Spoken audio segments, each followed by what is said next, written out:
ఇక మొన్నట్ల పవన్ కళ్యాణ్ సారు భార్య అన్నా లిజనోవా మేడము కొడుకు పానాపాయ స్థితిలో బయటపడ్డాడని చెప్పి తిరుమల తిరుపతి వెంకన్న స్వామికి మొక్కులు పెట్టుకున్నదని చెప్పి ఆ మొక్కులను చెల్లించుకోనికే తిరుపతికి పయనమయ్యి మొక్కులను అద్భుతంగా సంతోషంగా భక్తిగా సమర్పణ చేసిందన్న ముచ్చట్లు సోషల్ మీడియాలో ఎంత బాగా వైరల్ అయినాయి, ఎంత చెక్కలు కొట్టినాయో మనం ప్రత్యేకంగా చెప్పాల్సిన పని లేదు.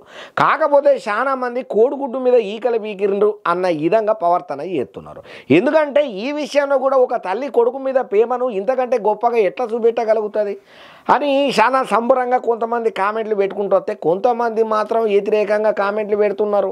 అరే ఆడవాళ్ళు ఎక్కడన్నా గుండ్లు తీసుకుంటారా, గిట్లా వేయొచ్చునా, గిది తప్పు కదా, అది ఏ సాంప్రదాయంలో ఉన్నదని ఏదేదో మాట్లాడుతున్నారు. ఇక ఎవరు ఎట్లా మాట్లాడినా కూడా ఈ మాటలన్నీ మనతో పాటే విజయశాంతి మేడం సుతం విన్నది.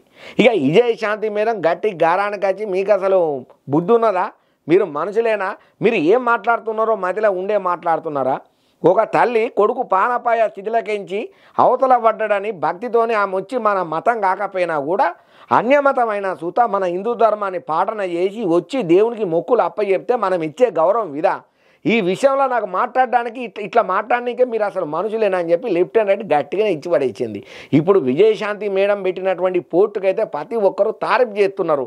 నిజంగా విజయశాంతి మేడం లేడీ అమితాబ్ బచ్చన్ అంటే అమితాబ్ బచ్చన్ అని చెప్పి కామెంట్ల మీద కామెంట్లు గట్టిగానే ఎత్తున్నారు.